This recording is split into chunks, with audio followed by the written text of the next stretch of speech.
এবার যদি আল্লাহকে জিজ্ঞাসা করি, আল্লাহ কতদিন পর্যন্ত আপনার ইবাদত করব?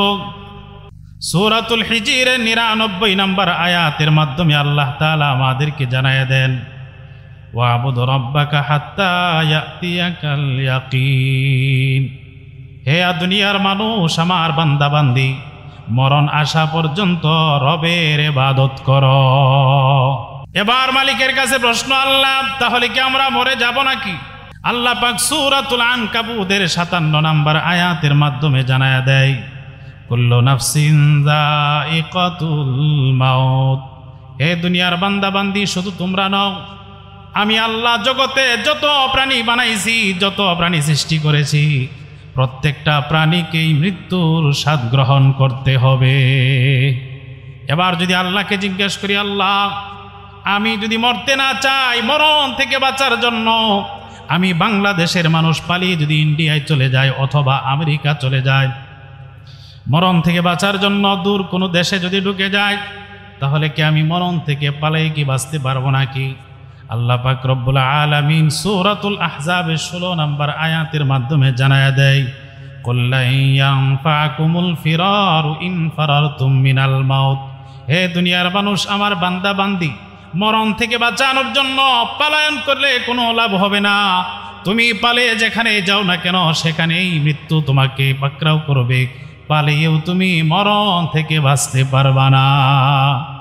এবার যদি আল্লাহকে জিজ্ঞেস করি, আল্লাহ ওই মরণকে ফাঁকি দেওয়ার জন্য, মরণ থেকে বাঁচার জন্য আমি যদি কোনো দুর্গের ভিতরে ঢুকে যাই, আমি যদি লোহা দিয়ে একটা খাঁচা বানাইয়া ওই খাঁচার ভিতরে ঢুকে সকল গেট যদি বন্ধ করে দেই, তাহলেও কি বাঁচতে পারবো না?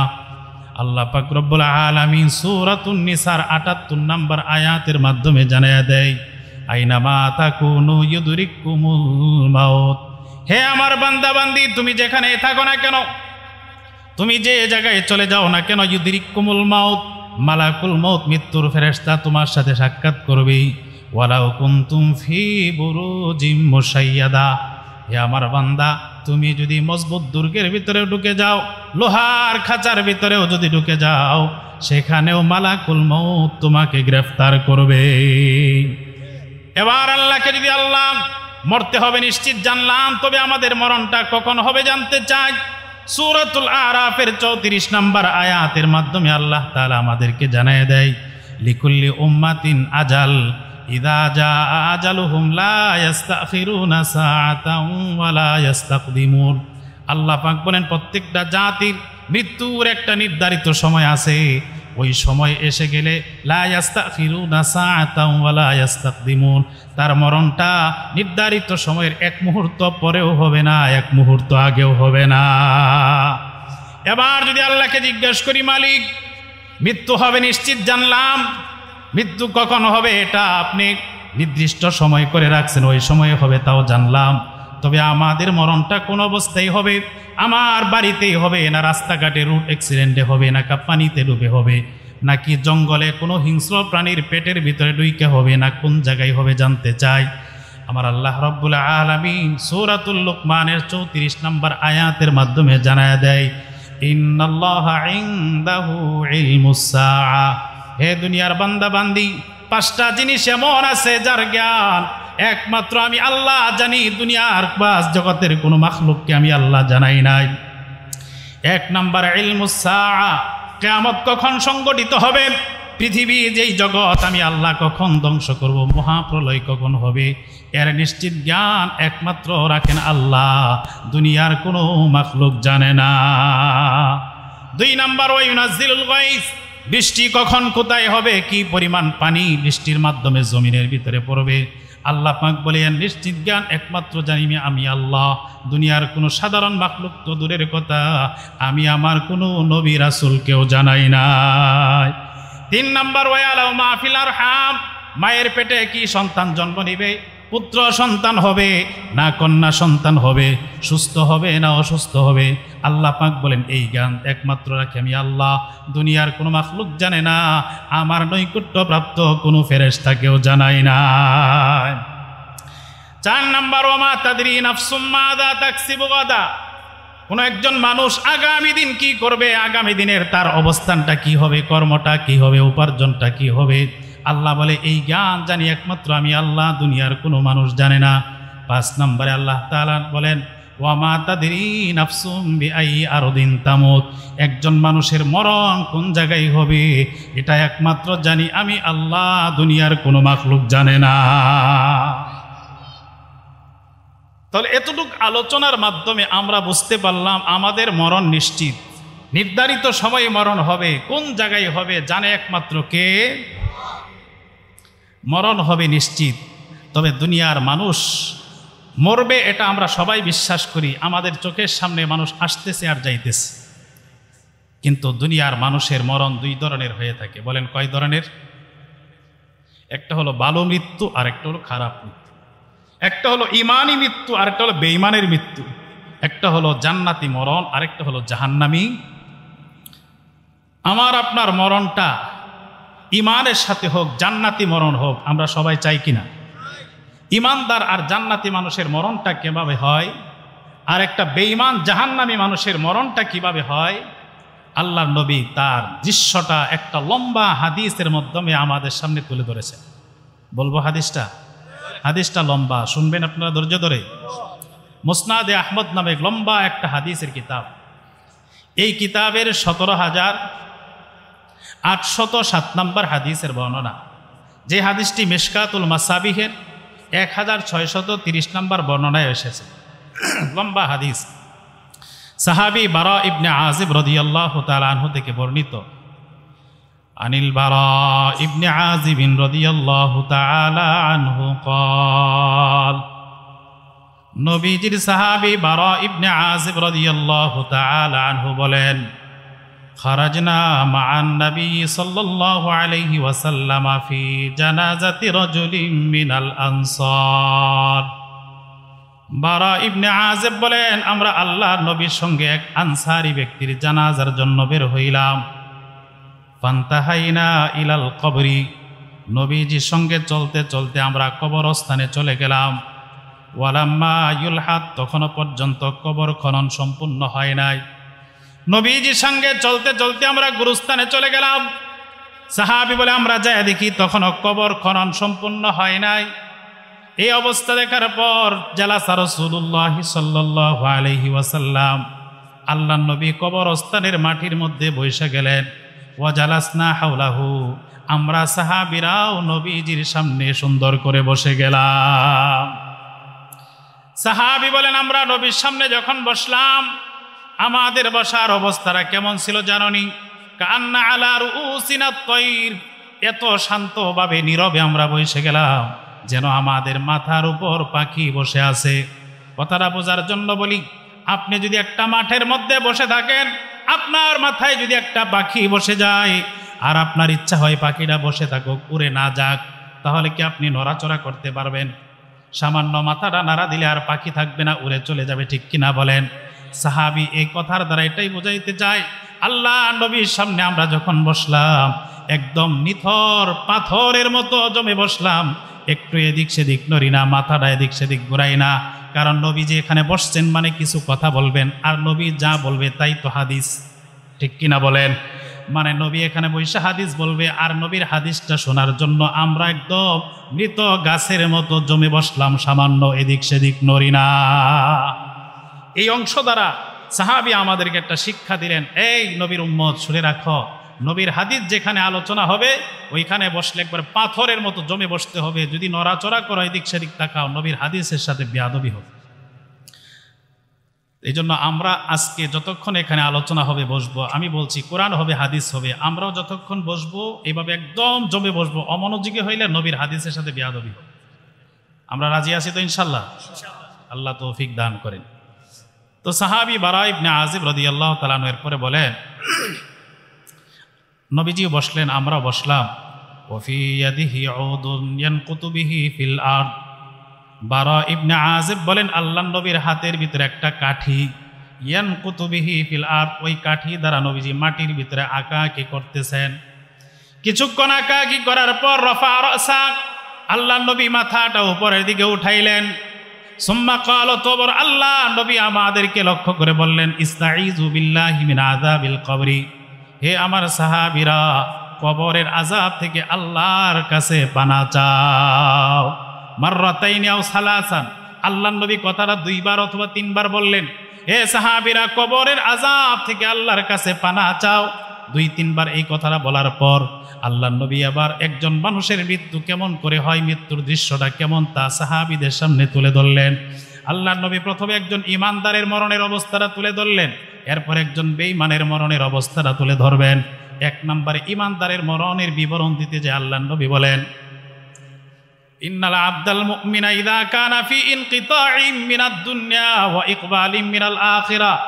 নবীজি বলেন একজন ইমানদার জান্নাতি মানুষের দুনিয়ার জীবন শেষ হয়ে যখন পরকালের যাত্রা শুরু হয়ে যায়, নাযালা ইলাইহি মালাইকাতুম মিনাস সামা, এই ইমানদারের আত্মাটাকে স্বাগত জানিয়ে নেওয়ার জন্য আসমান থেকে কাতারে কাতারে ফেরেশতা নাজিল হয়ে যায়। নবীজি বলেন ওই ফেরেশতাগুলা কেমন তোমরা জানো নাকি? বিদুল বুজুহি, ওই ফেরেশতাগুলার এক একজনের চেহারা এতটা উজ্জ্বল, কান্না উজুহাহুমুশ শাম, যেন এক একজনের চেহারা আসমানের চাঁদের সূর্যের মতো ঝলমল করতে থাকে। এত উজ্জ্বল চেহারাওয়ালা ফেরেশতাগুলো তার আত্মাটাকে নেওয়ার জন্য চলে আসে। আল্লাহর নবী বলেন ওই ফেরেশতা শুধু খালি হাতে আসে না, মাহুম কাফলুম মিন আকফানিল জান্নাহ, ওই ফেরেশতারে হাতে হাতে থাকে জান্নাতের কাফন, ওয়া হানুতুম মিন হানুতিল জান্নাতি, জান্নাতের উন্নত সুগন্ধি সুঘ্রাণ নিয়ে আসে। জান্নাতের কাফন আর জান্নাতি সুঘ্রাণ সুগন্ধি নিয়া ওই ফেরেশতারা ইমানদারের আত্মাটাকে স্বাগত জানিয়ে নেওয়ার জন্য জমিনে চলে আসে। নবীজি বলেন হাত্তা ইয়াজলিসু মিনহুম আদ্দাল বাসার, ওই ফেরেশতারা ঈশা এই ইমানদার বান্দা জান্নাতি বান্দার দৃষ্টি যতদূর পর্যন্ত যায় ততদূর পর্যন্ত স্বাগত জানানোর জন্য সারিবদ্ধভাবে বসে যায়। সুম্মা ইয়াজিউ মালাকুল মাউত, নবীজি বলেন এরপরে মৃত্যুর ফেরেশতা চলে আসে। হাত্তা ইয়াজলিসানহু ইনদা রাসিহি, মৃত্যুর ফেরেশতা ওই ইমানদারের মাথার কাছে বসা যায়।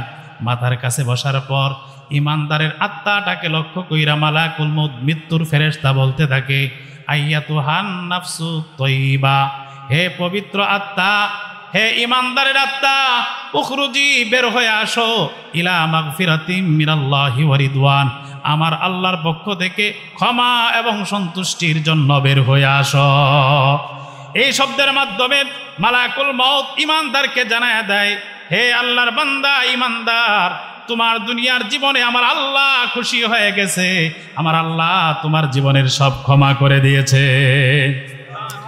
আল্লাহর নবী বলেন ইমানদারের আত্মাটাকে মালাকুল মউত এইভাবে দাওয়াত দেওয়ার পর ইমানদারের আত্মারা তার দেহ থেকে বের হয়ে আসে। নবীজি বলেন একজন জান্নাতি মানুষের আত্মারা তার দেহ থেকে কত সুন্দরভাবে সহজে বের হয় তোমরা জানো নাকি? আল্লাহর নবী বলেন তাসিলু কামা তাসিলুল কাতরাতু মিন ফিসসিকা, নবীজি বলেন একটা পানির পাত্র গ্লাস অথবা জগের ভিতরে পানি আছে, ওই গ্লাসটা উপর করে দিলে যেমন সহজে পানিটা নিচে পড়ে যায়, কোথাও আটকা পড়ে না। আল্লাহর নবী বলে মালাকুল মউত দাওয়াত দেওয়ার পর ইমানদারের আত্মারা তার দেহ থেকে পানির মতো এত সুন্দরভাবে বের হয়ে যায়, সামান্য পরিমাণ কষ্ট অনুভব করে না। ইমানদারের আত্মারা দেহ থেকে বের হওয়ার পর আল্লাহর নবী বলেন ফায়াখুযুহা মালাকুল মউত, ওই আত্মাটাকে তার হাতে ধারণ করে। মালাকুল মউত আত্মাটা হাতে নেওয়ার পর লাম ইয়াদউহা ফি ইয়াদিহি তরফাতা আইন, ওই রহমতের ফেরেশতারা এক মুহূর্তের জন্য আত্মাটা মালাকুল মউতের হাতে থাকতে দেয় নাই। আত্মা ইয়াখুযুহা, ওই রহমতের ফেরেশতারা জান্নাতি ফেরেশতারা আত্মাটা তারা নিয়ে নেয়। নেওয়ার পর ফায়াজালুহা ফি যালিকাল কাফনি ওয়া ফি যালিকাল হানুত, ইমানদারের আত্মাটা নিয়ে জান্নাতি ফেরেশতারা জান্নাতি কাফনের ভিতরে শোয়াইয়া কাফন পেঁচায় নেই। ওয়াজালুহা ফি যালিকাল হানুত, অতঃপর ওই কাফনের ভিতরে এই ইমানদারের আত্মার ভিতরে জান্নাতের উন্নত সুগন্ধি লাগায়া দেয়। এই সুগন্ধি লাগায় দেওয়ার পর ইয়াখরুজু মিনহা, ইমানদারের আত্মা থেকে ওই কাফন থেকে বের হইতে থাকে কাআতিয়াবি নাফহাতি মিসকিন ওয়াজিদাত আলা ওয়াজিল আরদ, নবীজি বলেন জমিনে যত উন্নত সুগন্ধি পাওয়া যায় তার চেয়ে 1000 গুণ বেশি উন্নত সুঘ্রাণ বের হইতে শুরু করে দেয়। এবার ফেরেশতারা সাদুনা বিহা ইলাস সামা, ইমানদারের আত্মাটাকে নিয়ে আসমানের দিকে রওনা করে।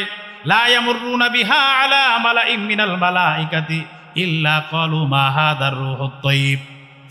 এই জান্নাতি বান্দার আত্মাটাকে নিয়ে যত ফেরেশতাদের দলের পাশ দিয়া যায়, সব ফেরেশতারা কেবল প্রশ্ন করে, এই পবিত্র আত্মা, এই উন্নত আত্মাটা কার? এই প্রশ্ন করার পর এক বর্ণনায় আছে, আত্মা বহনকারী ফেরেশতারা প্রশ্ন করে, এটা যে জান্নাতি আত্মা, পবিত্র আত্মা, তোমরা কেমন করে বুঝতে পারলা? ফেরেশতারা জবাব দেয়, তোমরা যখন এই আত্মাটাকে জমিন থেকে নিয়ে আসমানের দিকে রওনা করেছিলা, এই আত্মা থেকে এমন একটা সুঘ্রাণ বের হয়েছিল যেই ঘ্রাণে 7 আসমান পর্যন্ত মোহিত হয়ে গেছে। যখন জানতে যায় কার আত্মা, বহনকারী ফেরেশতারা তখন পরিচয় দেয়া দেয়, ফুলান ইবনে ফুলান, এটা ময়মনসিংহ বিভাগের অমুক থানার অমুক গ্রামের অমুকের ছেলে, অমুকের আত্মা। বিআহসানি আসমাইহাল্লাতী কানু ইউসাম্মুনাহু বিহা ফিদ দুনিয়া। এই ইমানদারের দুনিয়ার জীবনে যে সুন্দর নামে ডাকা হতো, ওই সুন্দর নাম দিয়া ফেরেশতাদের কাছে পরিচয় করায়া দেয়। হাত্তা ইয়ানতাহু বিহা ইলা সামাইদ দুনিয়া। আল্লাহ নবী বলে, আত্মাটাকে নিয়ে চলতে চলতে প্রথম আসমানের গেট পর্যন্ত যাওয়া হয়। ফায়াস্তাফতিহুনা লাহু, প্রথম আসমানের গেট খোলার জন্য আবেদন করে। ফায়ুফতাহু লাহু, আবেদন করার সঙ্গে সঙ্গে ইমানদারের আত্মার সম্মানার্থে প্রথম আসমানের গেট সুন্দরভাবে খুলে দেওয়া হয়। আসমানের ছাদে ওঠার পর আল্লাহর পয়গম্বর বলেন, ফায়ুশাইয়ুহু মিন কুল্লি সামাইন মুকাররাবুহা ইলা সামাইল্লাতী তালিহা। প্রত্যেক আসমানের আল্লাহর নৈকট্যশীল ফেরেশতারা এই আত্মাটাকে স্বাগত জানিয়া পরবর্তী আসমান পর্যন্ত পৌঁছায়া দেয়। প্রথম আসমানের ফেরেশতারা দ্বিতীয় আসমান পর্যন্ত, দ্বিতীয় আসমানের ফেরেশতারা তৃতীয় আসমান পর্যন্ত, তৃতীয় আসমানের ফেরেশতারা চতুর্থ আসমান পর্যন্ত, চতুর্থ আসমানের ফেরেশতারা পঞ্চম আসমান পর্যন্ত, পঞ্চম আসমানের ফেরেশতারা ষষ্ঠ আসমান পর্যন্ত, ষষ্ঠ আসমানের ফেরেশতারা ইমানদারের আত্মাটাকে স্বাগত জানাইয়া সপ্তম আসমান পর্যন্ত পৌঁছায়া দেয়। সপ্তম আসমানে উঠানোর পর ইয়াকুলুল্লাহু আযজা ওয়া জাল, আল্লাহ রাব্বুল আলামিন ফেরেশতাদেরকে ডাক দিয়া বলেন, এ ফেরেশতারা, আমার এই প্রিয়ারা বান্দার আত্মাটাকে আর টানাটানি করে কষ্ট দেওয়া দরকার নাই। উক্তুবু কিতাবা আবদি ফি ইল্লিন, আমার এই প্রিয়ারা বান্দার নামটা জান্নাতীদের তালিকা ইল্লিনের মধ্যে লিখে দাও। ইমানদারের নামটা ইল্লিনের তালিকাভুক্ত, জান্নাতীদের তালিকাভুক্ত হয়ে যায়। হওয়ার পর আল্লাহ তাআলা বলেন, আইদুহু ইলাল আরদ, এবার আবার বান্দার আত্মাটাকে জমিনে তার দেহের ভিতরে ফিরিয়ে দাও। আল্লাহ নবী বলেন, ইমানদারের আত্মাটাকে আবার ফেরেশতারা জমিনের ভিতরে নিয়ে আসবে।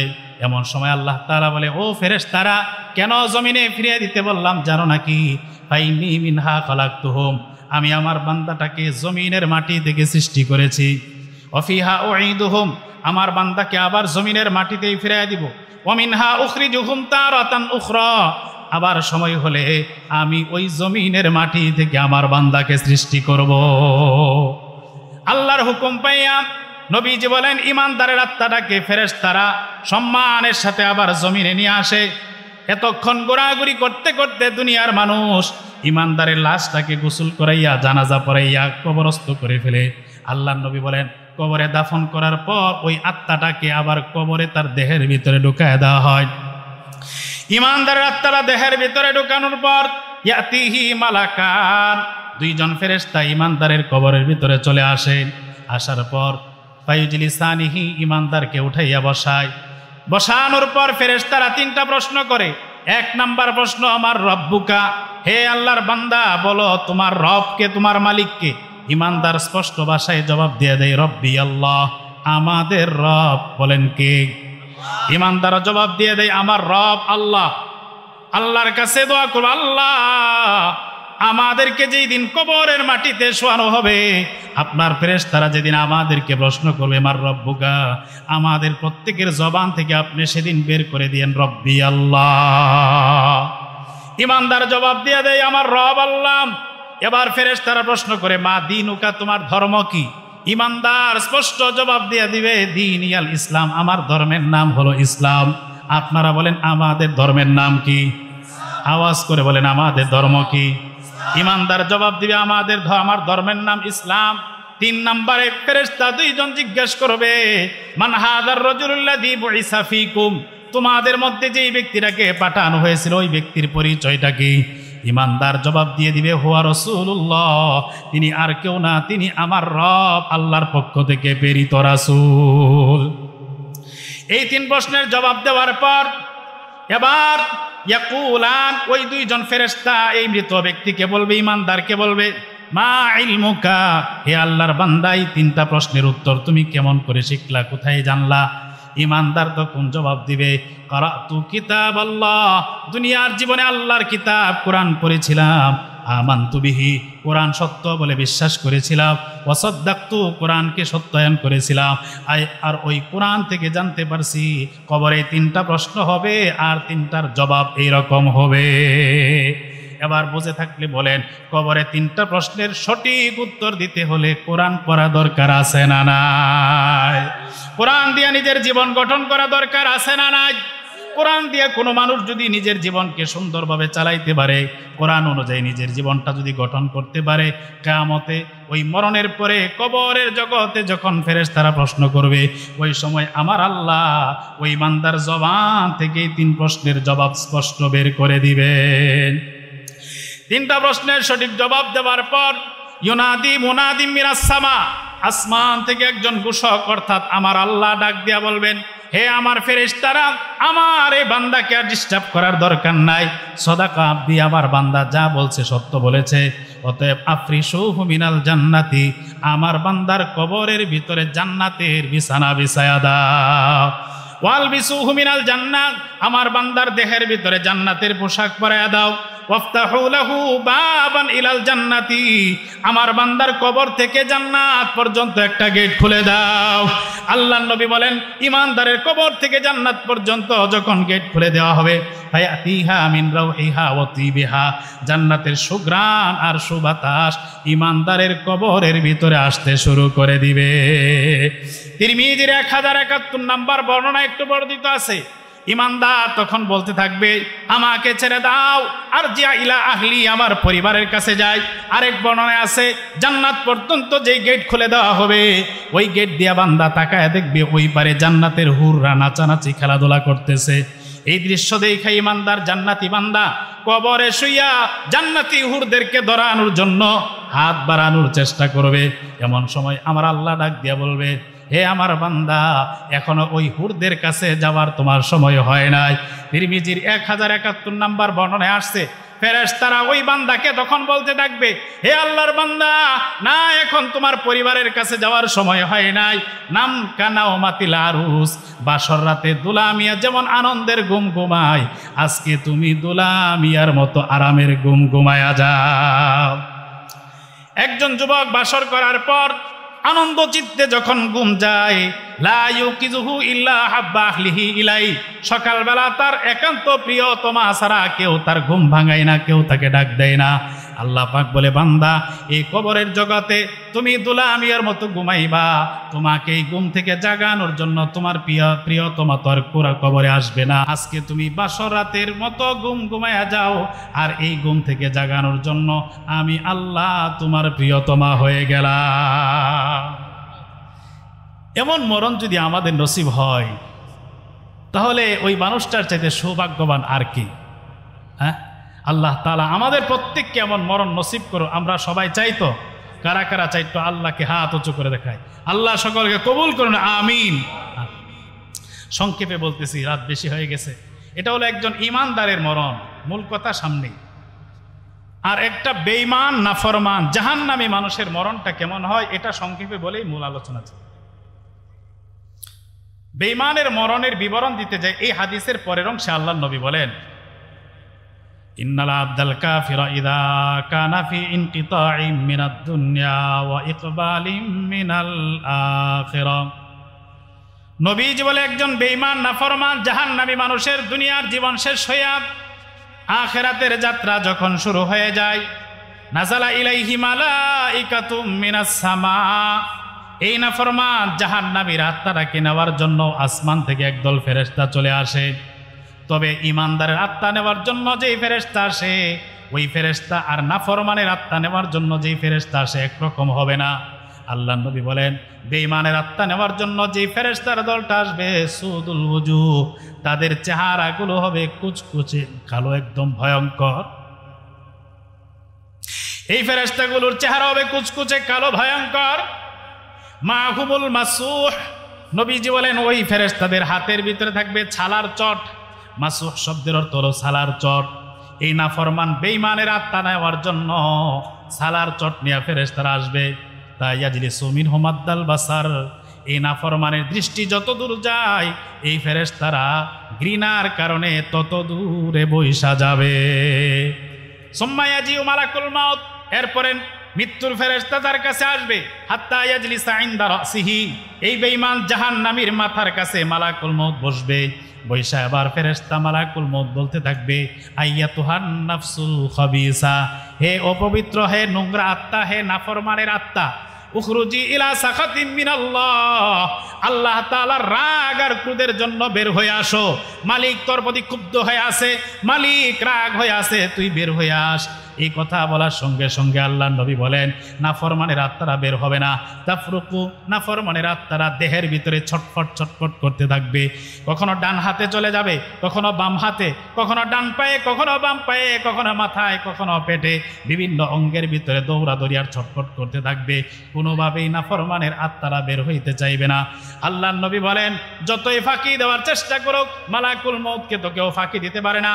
ফায়ান্তাজিউহা কামা ইনতাজাউস সাফুদু মিনাস সুফিল মাবলুল, আল্লাহ নবী বলেন ওই নাফরমানের আত্মাটাকে তার দেহ থেকে কেমন ভাবে বের করা হবে জানো নাকি? বিষয়টা বোঝার জন্য আল্লাহ নবী একটা উদাহরণ দিলেন। আল্লাহ নবী বলেন একটা বস্তার ভিতরে তুলা ঢুকাইয়া ওই তুলার ভিতরে যদি একটা রড দেওয়া হয়, রড ঢুকাইয়া তুলার ভিতরে যদি পানি ঢেলে দেওয়া হয়, তাহলে তুলার আঁশগুলো রডের ভিতরে কামড় দিয়ে ধরে ফেলবে, ঠিক কিনা বলেন? এরপর কোনো মানুষ যদি রডটা টান দিয়ে বের করতে যায় সহজে বের হবে না। ওই রডটা তুলার ভিতর থেকে, ভিজা তুলার ভিতর থেকে বের করতে হলে তুলার আঁশগুলো ছিঁড়ে ছিঁড়ে বের করা ছাড়া কোনো পথ থাকে না। আল্লাহ নবী বলেন ফায়ান্তাজিউহা কামা ইনতাজাউস সাফুদু মিনাস সুফিল মাবলুল, ভিজা তুলার ভিতর থেকে রডকে যেমন ছিঁড়ে ছিঁড়ে বের করা হয়, নাফরমানের দেহের প্রত্যেকটা রড টেনে টেনে ছিঁড়ে ছিঁড়ে মালাকুল মউত তার আত্মাটাকে বের করে ছাড়বে। আত্মাটা বের করার পর ইয়াখুযুহা মালাকুল মউত হাতের ভিতরে ধারণ করবে। হাতে ধারণ করার পর আল্লাহ নবী বলেন লা ইয়াদউহা ফি ইয়াদিহি তারফাতা আইন, গজবের ফেরেশতারা এক মুহূর্তের জন্য ওই মালাকুল মউতের হাতে আত্মাটাকে রাখতে দিবে না। ইয়াখুযুনাহা, গজবের ফেরেশতারা আত্মাটাকে তাদের হাতে নিয়ে যাবে। ইয়াজালুহা ফি যালিকাল মাসু, নেওয়ার পরে ওই সালার চটের ভিতরে আত্মাটাকে পেঁচায়া ফেলবে। সালার চটের মধ্যে পেঁচানোর পর আল্লাহ নবী বলেন ইয়াখরুজু মিনহু কাআনতানি রিহি জিফাতিন ওয়াজিদাত আলা ওয়াজিল আর, জমিনের ভিতরে পচা পচা লাশ থেকে যেই বিশ্রী দুর্গন্ধ বের হয়, আল্লাহ নবী বলেন ওই নাফরমানের আত্মা থেকে এর চেয়েতেও আরো বহুগুণ বেশি দুর্গন্ধ ছড়াইতে থাকবে। এবার এই আত্মাটাকে নিয়ে সাদুনা বিহা ইলাস সামা, ফেরেশতারা আসমানের দিকে রওনা করবে। লা ইয়ামুরুনা বিহা আলা মালাইম মিনাল মালাইকা, এই নাফরমানের আত্মা নিয়ে যত ফেরেশতাদের দলের পাশ দিয়া যাবে সব ফেরেশতারা কেবল প্রশ্ন করবে মা হাযার রূহুল খবিস, এই নোংরা নাপাক আত্মা কার, কোথা থেকে নিয়ে আসছো? এবার বহনকারী ফেরেশতারা জবাব দিবে বিআকবাহি আসমাইল্লাতি কানু ইসাম্মুনাহু বিহা ফিদ দুনিয়া, দুনিয়াতে তার যে নিকৃষ্ট নাম ছিল ওই নাম দিয়া তাকে পরিচয় দিয়া দিবে। এরপরে আনতাহু বিহা ইলা সামাইদ দুনিয়া, আত্মাটাকে নিয়ে যাইতে যাইতে প্রথম আসমানের গেট পর্যন্ত যাবে। ফায়াস্তাফতিহুনা লাহু, আত্মাটাকে উপরে উঠানোর জন্য গেটের ভিতরে করা নাড়বে। লা ইফতাহু লাহ, এই নাফরমানের আত্মা আসমানে উঠানোর জন্য এবার আর গেট খোলা হবে না। এই পর্যন্ত বলার পর আল্লাহ নবী কুরআনুল কারীমের একটা আয়াত দ্বারা দলিল দিলেন। আল্লাহ পাক বলেন লা তুফাত্তাহু লাহুম আবওয়াবুস সামা, বেঈমান নাফরমান আর জাহান্নামী মানুষদের জন্য আসমানের গেট কখনোই খোলা হবে না। ওয়ালা ইয়াদখুলুনাল জান্নাতা হাত্তা ইয়ালিজাল জামালু ফি সাম্মিল খিয়াত, আল্লাহ নবী বলেন নাফরমান বেঈমান বেনমাজি মানুষগুলো যারা নামাজ অস্বীকার করত, এই শ্রেণীর মানুষগুলো ততদিন পর্যন্ত জান্নাতে যাইতে পারবে না যতদিন সুইয়ের পিছনের ছিদ্র দিয়া উট প্রবেশ করতে পারে। সুই চিনেন আপনারা? সুই দিয়া কি করে? কাপড় সিলাই, সুইয়ের পিছনে একটা ছিদ্র আছে না, কত বড়, একেবারেই ছোট, সুতা ঢুকানোই কঠিন হয়ে যায়। নবীজি বলেন এই ছোট্ট ছিদ্রটা দিয়া একটা উট যতদিন প্রবেশ করতে না পারবে ততদিন নাফরমান বেঈমান জান্নাতে যাইতে। উটে এই একটা উট অনেক বড় প্রাণী না, সুইয়ের পিছনে ছিদ্র দিয়া কি ঢুকা সম্ভব? তার মানে হলো সুইয়ের ছিদ্র দিয়া যেমন উট প্রবেশ করা অসম্ভব, একটা নাফরমান জান্নাতে যাওয়া তেমন অসম্ভব। নাফরমানের জন্য আসমানের গেট খোলা হবে না। এবার আল্লাহ তাআলা ফেরেশতাদেরকে ডাক দিয়া বলবেন, হে আমার ফেরেশতারা, এই নাফরমানের আত্মা আমার আসমানে উঠাইয়া আসমানকে নাপাক করা দরকার নাই। উকতুবু কিতাব আবদি ফি সিজ্জিন, এই নাফরমান বান্দার নামটা জাহান্নামীদের তালিকাভুক্ত করে দাও। আইদুহু ইলাল আরদ, তার আত্মাটাকেও এবার জমিনের ভিতরে পাঠিয়ে দাও। ইমানদারের আত্মাটাকে সম্মানের সাথে জমিন পর্যন্ত আনা হয়েছিল, বেঈমান নাফরমানের আত্মাটাকে ফেরেশতারা সম্মানের সাথে আনবে না, বরং আল্লাহ নবী বলেন ফাতুতরাহু তারহান, আসমান থেকে ফেরেশতারা তার আত্মাটাকে জমিনের দিকে ছুঁড়ে মারবে। ছুঁড়ে মারার পর জমিনে কবরে তার দেহের ভিতরে আত্মাটা ঢুকে যাবে। যাওয়ার পর ফায়াতিহি মালাকান, ওই নাফরমানের কবরের ভিতরে দুইজন ফেরেশতা চলে আসবে। এই নাফরমানকে ইজলিসানিহি, ফেরেশতারা উঠাইয়া বসাবে। বসানোর পর তাকেও তিনটা প্রশ্ন করবে। এক নাম্বার, মার রব্বুকা, তোর রবকে? নাফরমান জবাব দিবে হা হা লা আদ্রি, না কি প্রশ্ন করো, আমি তো বুঝি নাই, প্রশ্নের জবাব তো আমার জানা নাই, আমি তো কিছুই জানি না। দুই নম্বরে প্রশ্ন করবে মা দিনুকা, তোমার ধর্ম কি? নাফরমান একই জবাব দিবে হা হা লা আদ্রি, না আমি তো এই প্রশ্নের জবাব কিছুই জানি না, তোমরা কি বলছো? তিন নম্বরে প্রশ্ন হবে মান হাদার রাজুলুল্লাযী বুইসা ফীকুম, যেই মানুষটাকে তোমাদের সমাজে পাঠানো হয়েছিল ওই মানুষটার পরিচয় কি? নাফরমান একই জবাব দিবে হা হা লা আদ্রি, না আমি তো কিছুই জানি না, আমি কিছুই বুঝতাম না। এতটুক বলার পর ইউনাদি মুনাদি মিনাস সামা, আসমান থেকে একজন ঘোষক ঘোষণা দিবে, অর্থাৎ আমার আল্লাহ আসমান থেকে ফেরেশতাদেরকে ডাক দিয়া বলে, হে আমার ফেরেশতারা, কাযাবা আবদি, আমার বান্দা যা বলছে সব মিথ্যা বলছে। সে বলে কিছুই জানে না, আসলে দুনিয়াতে সব জানতো, সব বুঝতো, সে মানতো না, অতএব যা বলছে সে মিথ্যা, তার কথাই কর্ণপাত করা যাবে না। আল্লাহ পাক ফেরেশতাদেরকে বলবেন আফরিশুহু মিনান নার, এ বান্দার কবরের ভিতরে জাহান্নামের আগুনের বিছানা বিছায়া দাও। ওয়ালবিসুহু মিনান নার, তার দেহের ভিতরে জাহান্নামের আগুনের পোশাক লাগায় দাও। ওয়াফতাহু লাহু বাবান ইলান নার, এ বান্দার কবর থেকে জাহান্নাম পর্যন্ত একটা গেট খুলে দাও। আল্লাহর নবী বলেন নাফরমানের কবর থেকে জাহান্নাম পর্যন্ত যখন গেট খুলে দেওয়া হবে, ফায়াতিহা মিন হাররিহা ওয়া সামুমিহা, জাহান্নাম থেকে উত্তাপ লো হাওয়া দোয়াগুলো এই নাফরমানের কবরের ভিতরে ঢুকতে শুরু করে দিবে। আল্লাহর নবী বলে এখানেই শেষ হবে না, ইউজাইয়াকু কবরু, নাফরমানের কবরটাকে চাপায়া দেওয়া হবে। ডান দিকের মাটিগুলো বাম দিকে চাপ দিতে শুরু করবে, বাম দিকের মাটিগুলো ডান দিকে চাপ দিতে শুরু করবে, এত ভীষণভাবে চাপ দিবে হাত্তা তাখতালিফা আদলাহু, নবীজি বলেন নাফরমানের এক পাশের হাড় আরেক পাশের হাড়ের ভিতরে ঢুকে যাবে। এখানেই শেষ হবে না, আল্লাহর নবী বলেন ওয়াইসাল্লাতু ফি কবরিহি সুবান, এ নাফরমানের কবরের ভিতরে ভয়ঙ্কর ভয়ঙ্কর রূপের সাপ ঢুকায় দেওয়া হবে। এমন সাপ যে সাপগুলোর বিষের কারণে মাথার ভিতরে টাক পড়ে যাবে, ওই সাপগুলোর আগুনের মতো দুইটা চোখ থাকবে, এই সাপগুলোর হাতে আর পায়ে থাকবে, হাত পায়ের বড় বড় নখ থাকবে, ভয়ঙ্কর রূপের সাপ হবে। এই সাপগুলো দংশন করতে শুরু করবে। আল্লাহর নবী বলেন এরপরে ওই কবরের ভিতরে একজন ভয়ঙ্কর রূপের ফেরেশতা পাঠায় দেওয়া হবে, যেই ফেরেশতার মাথার চুলগুলো পা পর্যন্ত জ্বলতে থাকবে।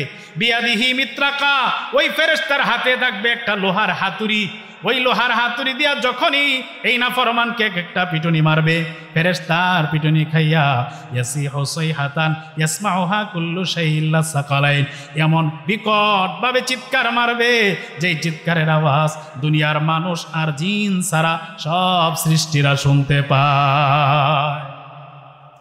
এমন ভয়ঙ্কর অবস্থা কবরের জগতে শুরু হয়ে যাবে।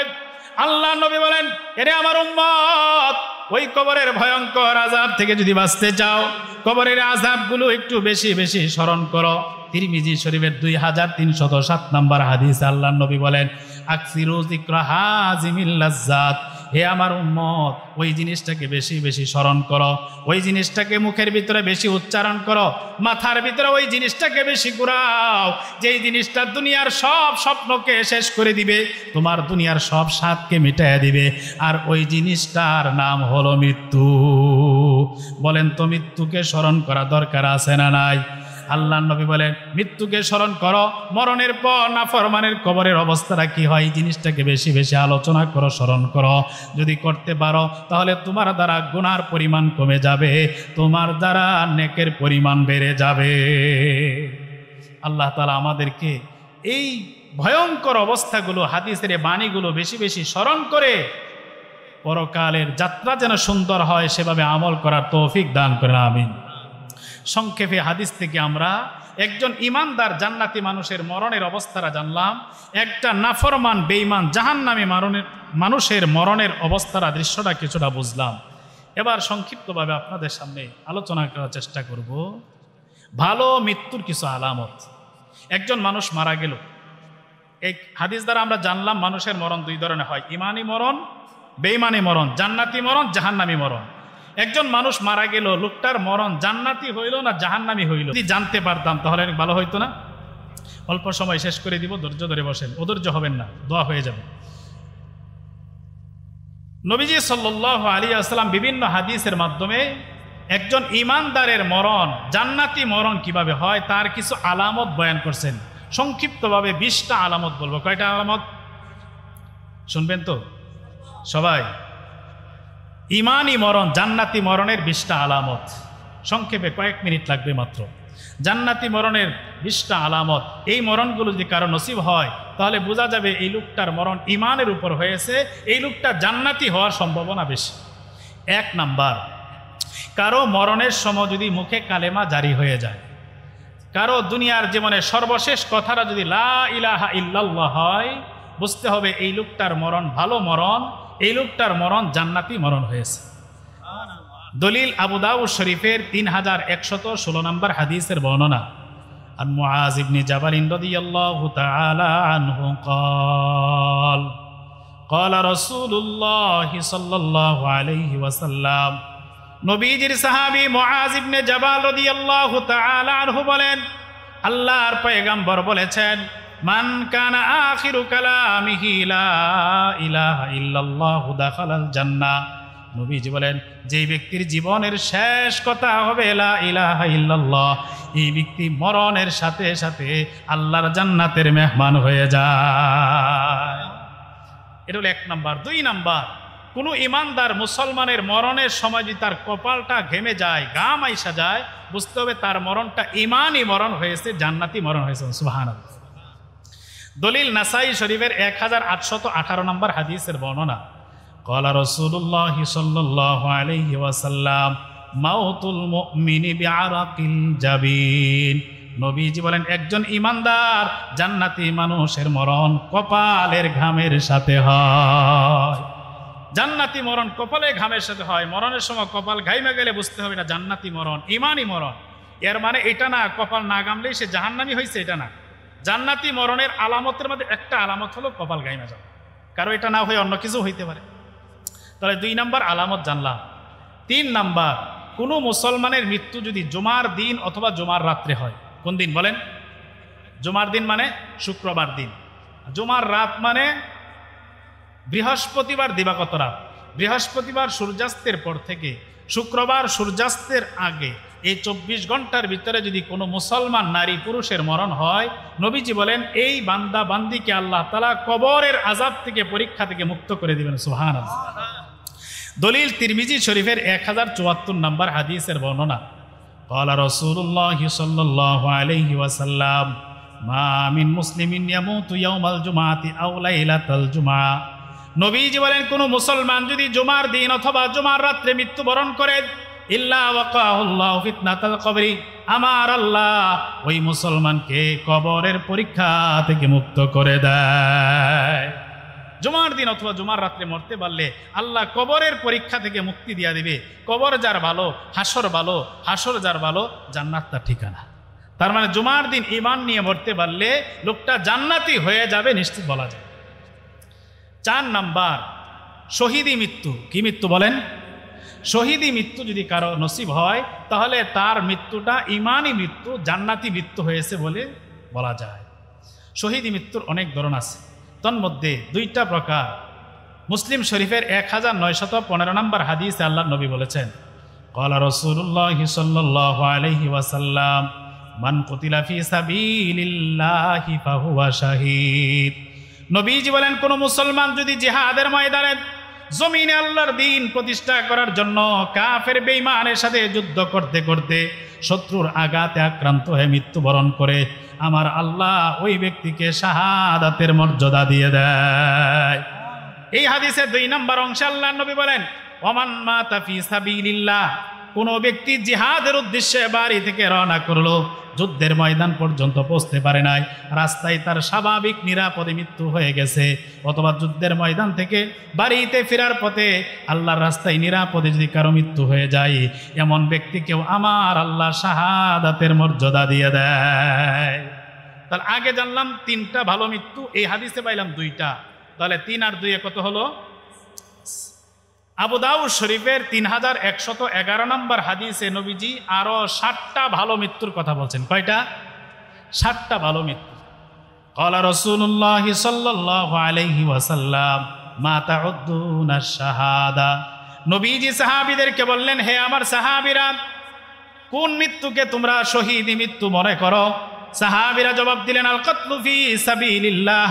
ওগো নবী, আল্লাহর রাস্তায় জিহাদের ময়দানে সংগ্রাম করে মৃত্যুবরণ করাকে আমরা শাহাদাতের মৃত্যু মনে করি। আল্লাহর নবী বললেন, হ্যাঁ, এটা তো অবশ্যই শাহাদাতের মৃত্যু, তবে শোনো, আশ-শাহাদাতু সাবউন সিওয়াল কাতলি ফি সাবিলিল্লাহ, যুদ্ধের ময়দানে জিহাদ করে মৃত্যু ছাড়াও আরো 7 প্রকারের শাহাদাতের মৃত্যু আছে। 1 নম্বর নবী বলেন, আল মাতউনু শাহীদ। মহামারীতে আক্রান্ত হয়ে কোনো মুসলমানের যদি মরণ হয়ে যায়, করোনা ভাইরাসে আক্রান্ত হয়ে কোনো মুসলমানের যদি মৃত্যু হয়ে যায়, অথবা অন্য যে কোনো মহামারীতে আক্রান্ত হয়ে যদি কোনো মুসলমানের মৃত্যু হয়ে যায়, ওই মুসলমানকে আমার আল্লাহ শাহাদাতের মর্যাদা দিয়ে দেয়। 2 নম্বর আল মাবতুনু শাহীদ। পেটের পীড়া, ডায়রিয়াতে আক্রান্ত হয়ে যদি কোনো মুসলমানের মৃত্যু হয়ে যায়, ওই মুসলমানকেও আমার আল্লাহ শাহাদাতের মর্যাদা দিয়ে দেয়। 3 নম্বরে নবী বলেন, আল গারিকু শাহীদ। পানির নিচে ডুবে, লঞ্চ ডুবে যদি কোনো মুসলমানের মৃত্যু হয়ে যায়, ওই মুসলমানকেও আমার আল্লাহ শাহাদাতের মর্যাদা দিয়ে দেয়। 4 নম্বরে নবী বলেন, সাহিবুল হাদামি শাহীদ। দেয়াল চাপা পড়ে, গাছের নিচে পড়ে, অথবা বিল্ডিং এর নিচে পড়ে যদি কোনো মুসলমানের মরণ হয়ে যায়, এমন মুসলমানকেও আমার আল্লাহ শাহাদাতের মর্যাদা দিয়ে দেয়। 5 নম্বরে আল্লাহ নবী বলেন, সাহিবু জাতিল জামবি শাহীদ। ফুসফুসের রোগে অথবা ক্যান্সারে আক্রান্ত হয়ে যদি কোনো মুসলমানের মরণ হয়, ওই মুসলমানকেও আমার আল্লাহ শাহাদাতের মর্যাদা দিয়ে দেয়। 6 নম্বরে আল্লাহ নবী বলেন, ওয়াল হারিকু শাহীদ। আগুনে পুড়ে যদি কোনো মুসলমানের মৃত্যু হয়ে যায়, আমাদের দেশে মাঝে মধ্যেই শোনা যায় গার্মেন্টস ফ্যাক্টরি, মিল কারখানাতে আগুন লইগা শত শত মানুষ মারা যায়, এমন সংবাদ আমরা শুনি কি শুনি না? আল্লাহ নবী বলেন, কোন মুসলমান অগ্নিকুণ্ডে আটকা পড়ে যদি আগুনে পুইরা তার জীবনটা বের হয়ে যায়, আমার আল্লাহ তাকে শহীদ হিসাবে কবুল করে নেয়। 7 নম্বরে আল্লাহ নবী বলেন, আল মারআতু তামুতু বিজামইন শাহীদা।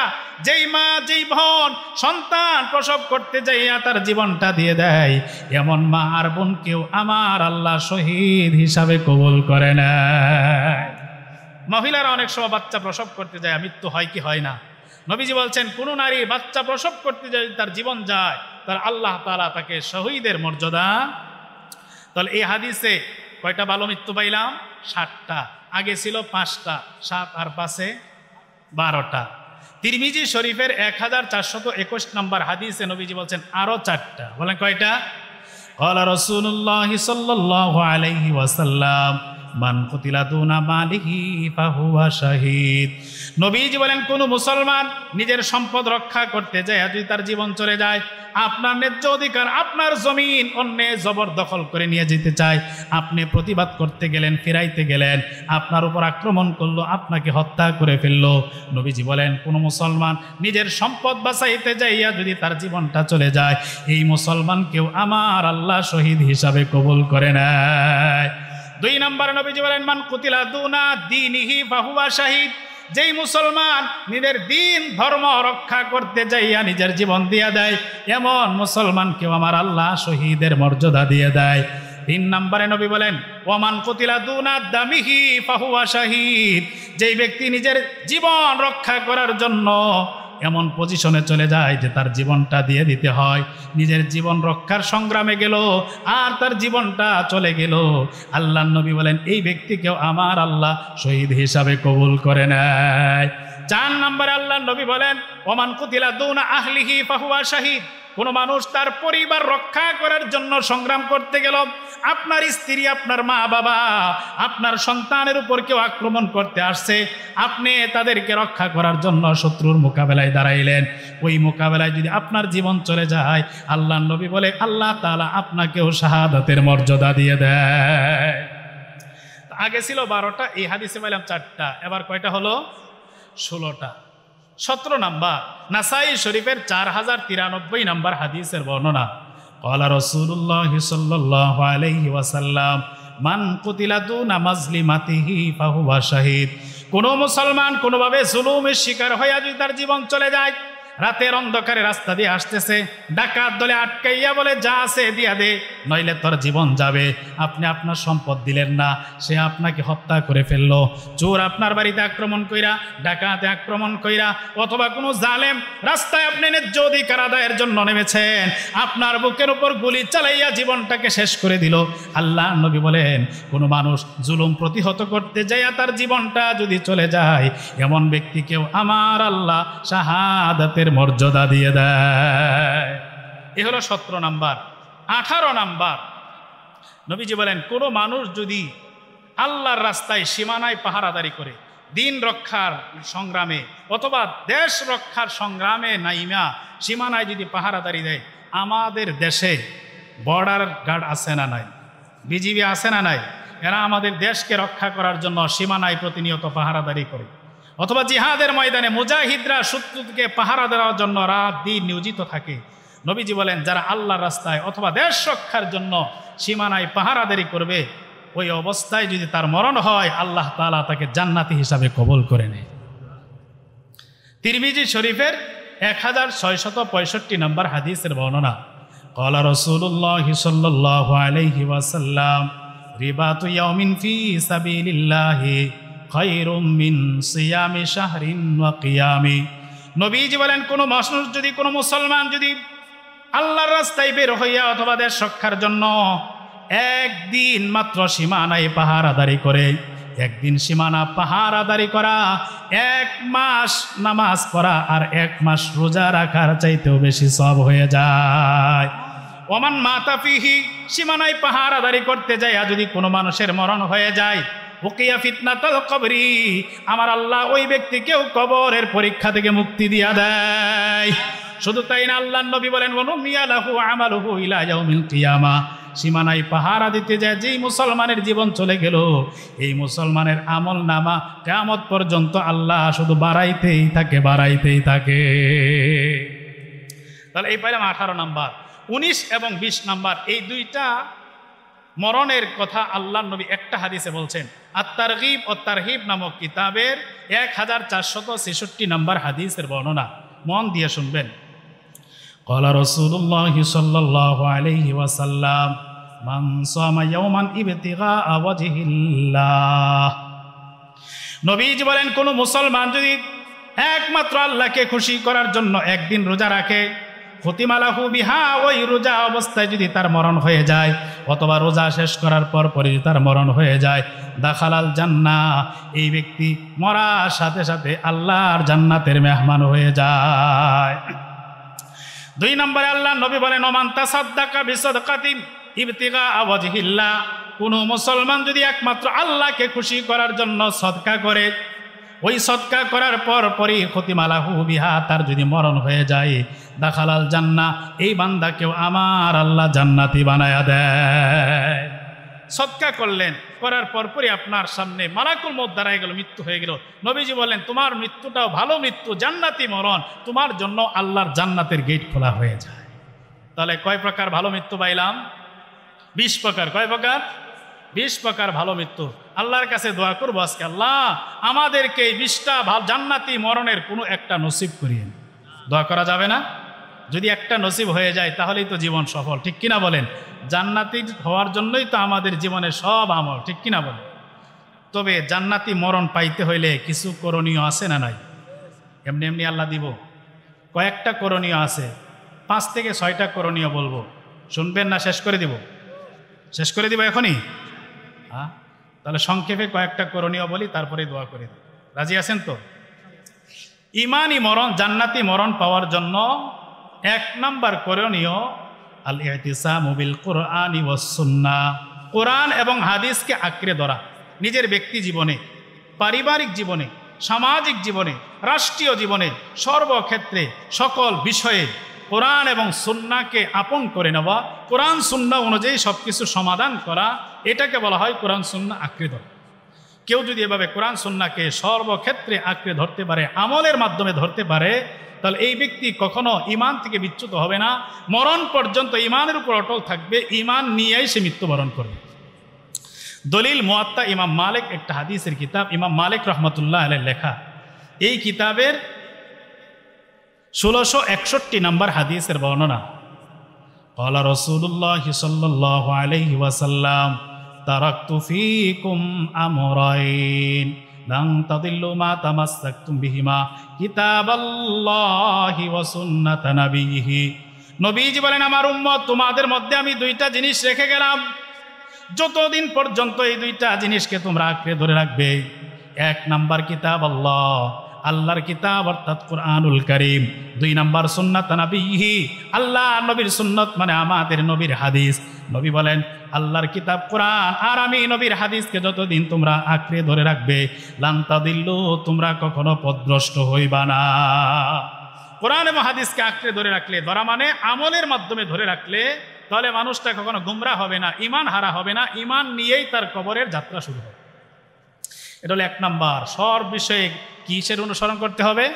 কোরআন এবং হাদিস। আমার প্রতিটা কাজের ক্ষেত্রে দেখতে হবে কোরআন কি বলছে, হাদিস কি বলছে, আমি সে অনুযায়ী কাজটা করব। রাজি আছি তো সবাই ইনশাআল্লাহ? এটা হলো 1 নাম্বার। 2 নাম্বার আল মুদাওয়ামাতু আলাল আমালিস সালিহ, নেক আমল নিয়মিত করা, ভালো কাজ নিয়মিত। আপনি যে আমলটাই করেন, তাহাজ্জুদ পড়েন, তাহলে প্রতিদিন পড়েন 2 রাকাত, বেশি দরকার নাই, 2 রাকাত করে যদি পড়েন, আপনি প্রতিদিন পড়েন। একদিন একবারে 100 রাকাত, এরপরে 7 দিন আর খবর নাই না, এটা আল্লাহ পছন্দ করেন। আপনি আমল অল্প করেন, তবে এটা নিয়মিত করেন, এটা আল্লাহ তাআলা দেখতে চান। আপনি 3 তাসবিহ আদায় করেন, প্রতিদিন করেন, সকাল সন্ধ্যা প্রতিদিন করেন, মাঝে মধ্যে করলেন মাঝে মধ্যে নাই, একদিন একবারে 12 তাসবিহ, আরেকদিনও 2 তাসবিহ নাই, এটা আল্লাহ পছন্দ। তো ভালো মৃত্যু, ঈমানি মরণ, জান্নাতি মরণ পাওয়ার জন্য আরেকটা আমল হলো নেক আমল, যেটাই করবেন নিয়মিত করেন। কি করা বলেন? দলিল বুখারী শরীফের 6464 নম্বর হাদিসের বর্ণনা। আনা আয়েশা সিদ্দিকাহ রাদিয়াল্লাহু তাআলা আনহা ক্বালাত, নবীজির বিবি আমাদের আম্মা জান আয়েশা সিদ্দিকাহ রাদিয়াল্লাহু তাআলা আনহা বলেন, ক্বালা রাসূলুল্লাহ সাল্লাল্লাহু আলাইহি ওয়াসাল্লাম, আল্লাহর নবী বলেছেন, সাদ্দিদু ওয়া কারিবু, হে আমার উম্মত সঠিকভাবে আমল করো, মধ্যম পন্থায় আমল করো। এবার শুনে রাখো, ওয়ালামু আন্না আহাদাকুম লা ইয়াদখিলা আহাদাকুম আমালুহুল জান্নাহ, নবীজি বলেন তোমাদের কারো আমল কাউকে জান্নাতে নিতে পারবে না, আমল দিয়ে কেউ জান্নাতে যাইতে পারবে না। তবে আল্লাহর নবী বলেন, তাহলে আমার উম্মত শোনো, ওয়া ইন্না আহাব্বাল আমালি ইলাল্লাহি আদওয়ামুহা ওয়া ইন কাল্লা, তবে শুনিয়ে রাখো, তোমরা যে আমল করো, তোমাদের আমল সমূহের মধ্যে ওই আমল আল্লাহর কাছে সবচেয়ে পছন্দ আর প্রিয়, যে আমল তোমরা নিয়মিত করো। আমল দিয়ে জান্নাতে যাইতে পারবা না, তবে আমল ছাড়াও যাইতে পারবা না। আমলের মধ্যে আল্লাহর কাছে সবচেয়ে পছন্দের আমল হলো যে আমল নিয়মিত প্রতিদিন করা হয়। তাহলে নিয়মিত আল্লাহর যেটা পছন্দনীয় আমল, ওই আমল যদি কেউ সারা জীবন করে, আল্লাহ তার প্রতি খুশি হবে কি হবে না? আল্লাহ যার প্রতি খুশি হবে তাকে আল্লাহ জাহান্নামী বানাবে। এই জন্য ওলামা একরাম বলছে, নিয়মিত আমল করো, ঈমানি মরণ পাইবা, জান্নাতি মরণ পাইবা। 3 নাম্বার সুহবাতুস সালিহিন, ভালো লোকদের সঙ্গী হওয়া। কাদের সঙ্গী হওয়া? একটা কথা আছে বাংলায় বলে, সৎ সঙ্গে অসৎ সঙ্গে। ভালো লোকের সঙ্গী হইবেন, আপনার ঠিকানা ভালো হবে, পরিণাম ভালো হবে। খারাপ লোকের সঙ্গী হইবেন, পরিণাম খারাপ হইয়া দলিল সূরাতুত তাওবার 119 নম্বর আয়াতে আল্লাহ তাআলা বলেন, ইয়া আইয়ুহাল্লাযীনা আমানুত্তাকুল্লাহ, হে ঈমানদারগণ একমাত্র আল্লাহকে ভয় করো। বলেন আমরা ভয় করব একমাত্র কাকে? আল্লাহ বলে ঈমানদারগণ ভয় করবে একমাত্র আল্লাহকে। ওয়াকুনু মা'আস সাদিকিন, এবং সৎ লোকদের সঙ্গী হও, ভালো লোকদের সঙ্গী হও, খারাপ মানুষের সঙ্গে সঙ্গ দিবা না। নির্দেশটা বলেন কার? আল্লাহ বলছেন আমার বান্দা বান্দি ভালো লোকদের সঙ্গী হও আর আল্লাহকে ভয় করো। ভালো লোকদের সঙ্গে যদি হইতে পারো তাহলে তোমার জীবনটা সুন্দর আখলাকওয়ালা হবে। তোমার আখলাক যদি সুন্দর হয় তাহলে তোমার মরণটাও সুন্দর হবে। মরণ যার সুন্দর, জান্নাত তার ঠিকানা হয়ে যায়। এটা হলো 1 নম্বর দলিল। 2 নম্বর বুখারী শরীফের 2101 নম্বর হাদিসের বর্ণনা। নবীজি ভালো লোকের সঙ্গী হইলে কি লাভ, খারাপ মানুষের সঙ্গী হইলে কি ক্ষতি, এটা সুন্দর চমৎকার একটা উদাহরণের মাধ্যমে বোঝাইছেন। ক্বালা রাসূলুল্লাহ সাল্লাল্লাহু আলাইহি ওয়াসাল্লাম, মাসালুল জালিসিস সালিহি ওয়াল জালিসিস সু কামাসালি সাহিবিল মিসকি ওয়া কিরিল হাদ্দাদ। ভালো মানুষের সঙ্গী হওয়া আর খারাপ মানুষের সঙ্গী হওয়া এর দৃষ্টান্ত হলো আতরওয়ালার সঙ্গ দেওয়া, আতর দোকানে সময় দেওয়া আর কামারের দোকানে সময় দেওয়ার মতো। আল্লাহ নবী বলেন, লা ইয়াদিমুকা মিন সাহিবিল মিসকি, আতর দোকানদারের কাছে যদি তুমি যাও তাহলে তুমি বঞ্চিত হইবা না। ইম্মা তাশতারিহি, হয়তো তুমি আতর কিনবা, আতর যদি কিনে নিয়ে আসো তাহলে আতরের ঘ্রাণ পাইবা। আর যদি আতর নাও কিনো তাজিদু রিহাহু, দোকানে বৈশা থাকলেও তোমার নাকের ভিতরে সুঘ্রাণ লাগবে কি লাগবে না? নবী বলেন আতর বিক্রেতার কাছে গেলে তুমি আতর কিনলেও সুঘ্রাণ পাইবা আর না কিনলেও তার কাছ থেকে সুঘ্রাণই পাইবা। আর অপরদিকে তুমি যদি কামারের দোকানে যাও, আল্লাহ নবী বলে কিরুল হাদ্দাদ, কামারের হাপড় যেটা দিয়ে লোহা পোড়াই, বাতাস দিয়ে হাপড়, ওইটার কাছে যদি তুমি বসো তাহলে তাহরিকু বা ইয়াহরিকু সাবা বাদানাকা, তোমার দেহটা আগুন লাগাইয়া পুড়াইয়া দিতে পারে। হাউ সাওবাকা, তোমার কাপড়ের ভিতরে আগুন লাগাইয়া পুড়ে দিতে পারে। আর যদি তোমার দেহ শরীর কাপড় কোনো কিছু নাও পরে তাজিদু মিনহু রিহান খাবিসা, ওইখানে বসলে তোমার নাকের ভিতরে পুরার দুর্গন্ধ ছাড়া আর কিছু লাগবে না। নবী এর মাধ্যমে বুঝাইতে চাইলেন কামারের দোকানে গেলে যেমন দুর্গন্ধ বিশ্রী ছাড়া কিছু পাওয়া যায় না, আর আতরের দোকানে গেলে ভালো ছাড়া অন্য কিছু আশা করা যায় না। এই জন্য আল্লাহ নবী বুঝাইলেন আমার উম্মত ভালো মানুষের সঙ্গে যদি তুমি সময় দাও তোমার জীবনটা সুন্দর হবে, আখলাক সুন্দর হবে। আর যদি খারাপ মানুষের সঙ্গী হয়ে যাও তাহলে তোমার জীবনটা নষ্ট করে ছাড়বে। এজন্য ভালো হইতে চাইলে, জান্নাতি হইতে চাইলে ভালো মানুষের কাছে বসার সময় দেওয়ার দরকার আছে না নাই? এটা 3 নাম্বার। 4 নাম্বার তাজদীদুল ঈমান, ঈমানকে নতুনত্ব করা, নিত্য নতুন ঈমান নবায়ন করা। ঈমান কি করা বলেন? নবায়ন করা, নতুন নতুন করে প্রতিদিন ঈমান আনা। কিভাবে? মুসনাদে আহমদ নামক এক কিতাব, এই কিতাবের 1716 নম্বর হাদিসের বর্ণনা। ক্বালা রাসূলুল্লাহ সাল্লাল্লাহু আলাইহি ওয়াসাল্লাম, জাদ্দিদু ঈমানাকুম, নবীজি সাহাবীদেরকে বললেন ও সাহাবীরা ঈমান নবায়ন করো, নতুন করে ঈমান আনো।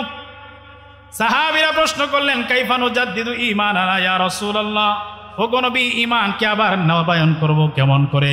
আল্লাহর নবী বলেন আকসিরু মিন কওলি লা ইলাহা ইল্লাল্লাহ, তোমরা বেশি বেশি লা ইলাহা ইল্লাল্লাহ বলো। যতবার লা ইলাহা ইল্লাল্লাহ বলবা ততবার তোমার ঈমান নতুন হয়ে যাবে।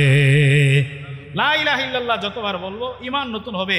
নবী বলেন ঈমানকে নতুন করো, বারবার তুমি সংশোধন করতে থাকো, তাহলে তোমার জিন্দেগিটা সুন্দর থাকবে, গুনাহমুক্ত থাকবে।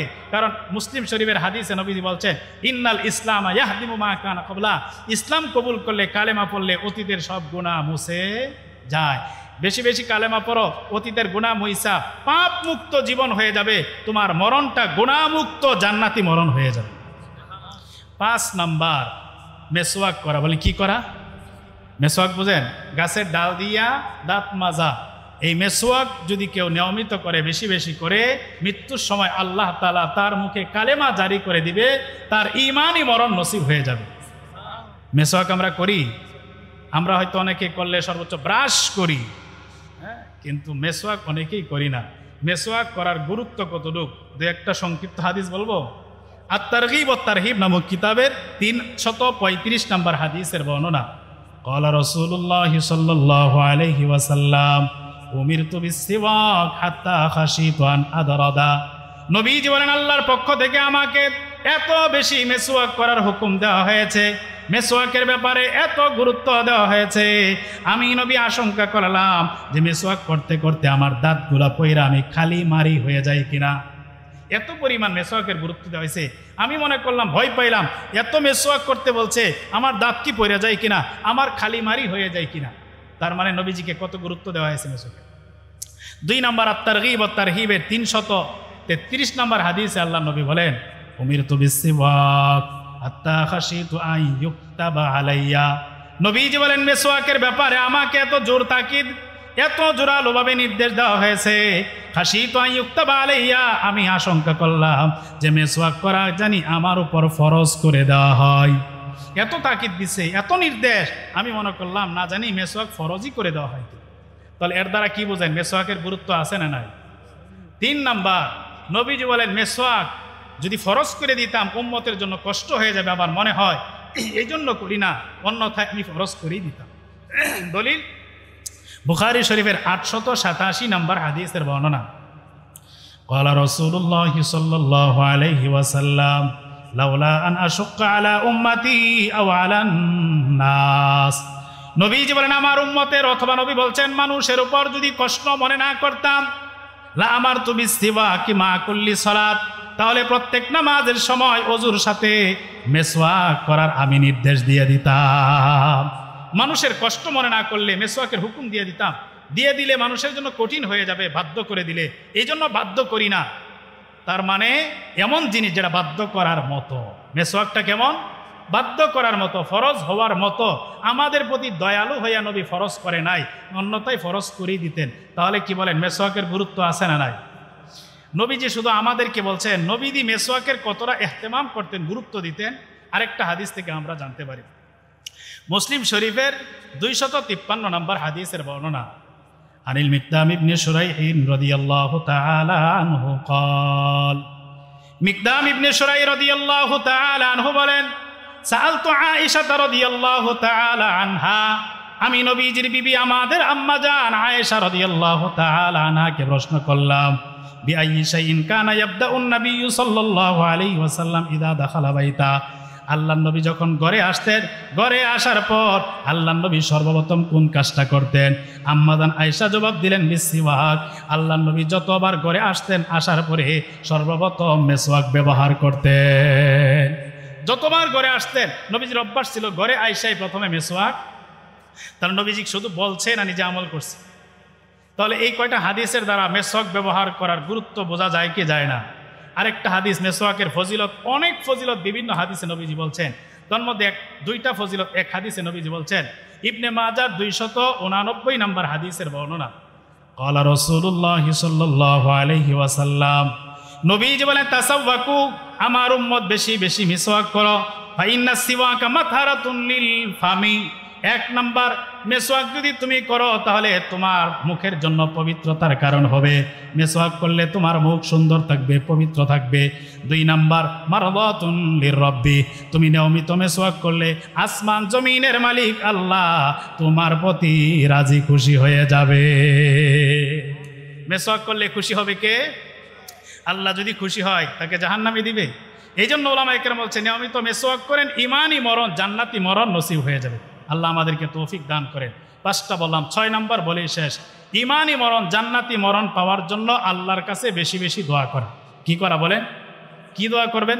রব্বানা লা তুযিগ কুলুবানা বাদা ইয হাদাইতানা ওয়া হাব লানা মিন লাদুনকা রাহমা ইন্নাকা আনতাল ওয়াহ্হাব। কোরআনের আয়াত, হুজুরদেরকে জিগায়ে যে এগুলো মুখস্থ করবেন, এই দোয়াগুলো বেশি বেশি করবেন। ইয়া মুকাল্লিবাল কুলুব সাব্বিত কলবি আলা দীনিক, হে অন্তরের পরিবর্তনকারী, আয় আল্লাহ আমার অন্তরটাকে আপনার দ্বীনের উপর অটল রাখেন। এই দোয়া করব কার কাছে? নবীজি বলেন এই দোয়াগুলো আল্লাহ নবী শিখায় গেছে। উম্মত এই দোয়াগুলো যদি নিয়মিত সুন্দরভাবে করতে পারো তাহলে সত্যি আল্লাহ তোমাকে ঈমানের উপর মরণ দিয়া দিবে।